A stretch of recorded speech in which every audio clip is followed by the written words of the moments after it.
This is the current top of the Audi R8 range, the V10 Performance. In fact, it's the very car that I reviewed recently. It is wonderful, but a lot of the things that I love about this are things that were present and correct in the original one. I kept harking back to it. I couldn't get it out of my mind. And really, to check that my mind isn't playing tricks on me, I need to compare it back to one of those originals. If only there was one to hand. Hello, Henry. Look what I have here. The answer to your prayers. And yes, it is still a lot of fun.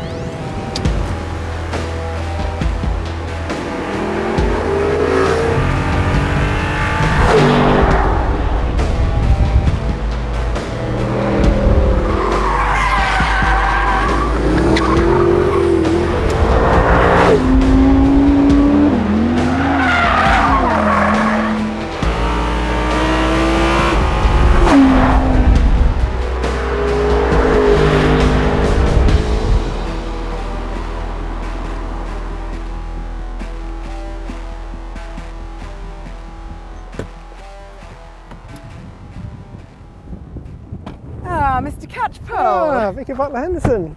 Cracking hair day, isn't it? Oh, indeed it is. And what a fine, sharp suit you have got there. Thank you very much. Very fashionable yourself. Oh. It sort of still looks good, actually, doesn't it? It does, doesn't it? You've got slightly crisper sort of crease lines. Yeah, it's a bit fussier, isn't it? But Yeah. still pretty good. Look, this is the best view, isn't it? How spectacular is that? So good, isn't it? Yeah. Does it still sound good? Oh, yes. You want to go? Yeah. Passenger seat. Really? Yeah. Sure? Yes. Right. I'm very excited about this. Now, be gentle. Well, ESP. Let's pop that off. Yes. Not just both stages? Or? Both stages.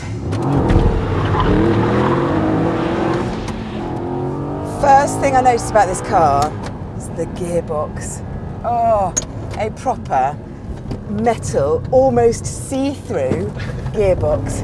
It's really a work of art, and also just to sort of peer down and to see what's going on in there. It's so cool, isn't It's it? magic. It's just absolutely brilliant. I don't understand why anybody would have spec'd the R8, which was just wasn't good, was it? Yeah. So I've been in this car for maybe 500 miles, okay? Yeah. And I could believe that it was built today. Honestly, from the outside to inside, there's very few things that date it. But this sat nav, I mean, look at the map on that. It's just, I don't know how we ever managed to get anywhere using Crayons, isn't it? Yeah. That's all it is. Yeah. So tell us about the engine then, Henry. The engine, 4.2 litres. It was a dry sumped version of the Audi RS4's engine. Obviously naturally aspirated V8. And it was the only engine you could get at launch, because obviously the V10 then came later. There's not much I would change about it in terms of the mechanics and the engine. No. Obviously the tech, we've all moved on, but the feel of it, the seats are good, aren't they? The steering, driving position, yeah. The whole sort of, it still feels modern. And how does the balance of the car feel? It feels lovely. Like with a 911, you're very much aware of the extra weight at the back. Pendulum behind. Yeah, but here the weight distribution doesn't feel quite like that. What's lovely about this car, it is giving me massive amount of performance and huge fun, and yet I have done, the best part of 500 miles in it, and it's such a great GT car. Yeah. So they really did do a proper job of this. The usable supercar. Yeah, it is. Yeah. But it doesn't scare me as much as it should. I like to be slightly scared in a supercar. Do you know what I mean? It's then a case of, I suppose, semantics as to whether it is actually a supercar or whether it's a sports car, isn't it? Yeah. Because let's face it, this was a 911 rival, wasn't it? Yeah. And a 911 is a sports car, not a supercar. Even even when you get up to the likes of the GT2 RS, there's a question as to whether it's actually a supercar or whether it's just a super sports car, I suppose. And I think this falls into the sports car category. Yes, I agree with that. But then that's probably its mass appeal. Exactly. Yeah. Shall we go and find out what your mass appeal is in your I new think one? we should, yes. I've shown you mine. You show me yours. And so we move forward some 13 years, from a time when the first iPhone was just being released, Robert Downey Jr. had yet to become Iron Man, and Ferrari was still winning F1 titles, to an age of Mercedes F1 dominance, 24 Marvel films, and Instagram. It's at Henry Catchpole, at Vicki Butler-Henderson, and Carfection Films, by the way. Right.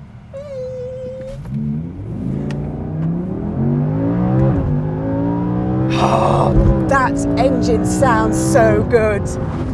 So good. Brakes work, that's a good Brakes thing. definitely work, don't they? Yeah. We've got carbon ceramics on this. I am very displeased with this automatic thing that's between us. I know, and the worst thing about it is the fact that if we had some nice big sort of paddles like Ferrari or something like that, that would be alright. But these... You've got like little mouse ears. Yeah, and they're plastic as well, you know. Which, yeah, it's about as far away from the lovely tactile gear shift that you could get with that, isn't it? Should we do some top chomps then? Oh yes, do let's. Let's see sort of... So what did you have in terms of power? So I was 414 brake horsepower. What are you? I am 611. 611, almost 200 brake more. That's a About, staggering about amount 50% more, isn't it? Yeah. So, but considering as well that human beings haven't evolved driving-wise that well in those years. Okay, 0 to 62, I was 4.6 seconds. 3.1. 3.1! It's a massive leap, isn't it, in that time? It's, I mean, I know we've obviously got more power and stuff, but that's huge, isn't it? Yeah. So, but come on, weight. So I was 1,560 kilograms. You? Actually, very good. 1,595, so... So 1,595, so not much heavier. You've got more power. You're quicker. Yeah. But are you as good looking as mine? I don't think so. No. I think my R8 still looks utterly stunning in silhouette, front, rear, 3/4.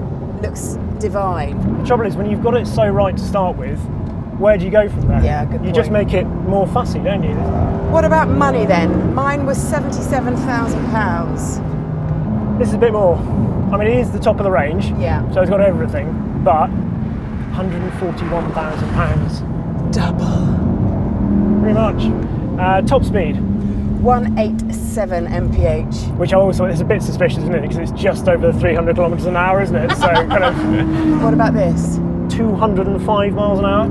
Ooh, breaking So what we're the saying 200 about, barrier. Does that make it a supercar then? Oh. I think in the threes and over 200 miles an hour, you've got to be before you can call yourself a supercar. So in a way, that has moved the game on. Those stats have. Okay, here's the big question then, Henry. Okay. You are going home tonight. Yep. Which car are you taking? As much as I know that I can listen to podcasts in this on the motorway on the way back, and there's a little bit of me that, you know, likes the luxury. Yeah, likes to kick back and listen to a pod. Yeah. Yeah. It has to be the original. For me, it's just, and it's, I sound like a broken record. It's terrible, isn't it? I sound like a complete dinosaur, but that gearbox, keep your podcasts, it's all the entertainment you need, isn't it? Because just for the hell of it, even just going between 5th and 6th on the motorway. Exactly. It's just fun, isn't it? Yeah. If I shut my eyes and imagine myself driving home, do I want to be flicking a mouse's ear behind the steering wheel, or do I want to be clonking through a lovely metal gate? Yes, please. In the future, our left leg is going to be redundant. I know, I was thinking of that. What's going to happen? It's just going to wither, isn't it? Yeah, exactly. So I'm just going to get some beefy right leg, and that's it. Henry, I've loved today. Thank you so much. Thank you. It's been great fun, isn't it? It's been really, really good fun. We must do it again. Yes. I think what cars we'll do it with next. Inevitably, we've focused on the differences, and it would be easy to say that the conclusion is simply that the passing of 13 or so years has seen impressive numerical gains, but at the expense of some interactivity in the driving experience. Yet, the other equally important story with the R8 is just how much has been retained in terms of beautiful balance, glorious sound, and arresting appearance, married to surprising practicality. Find yourself in either one and you're going to have a very good time indeed.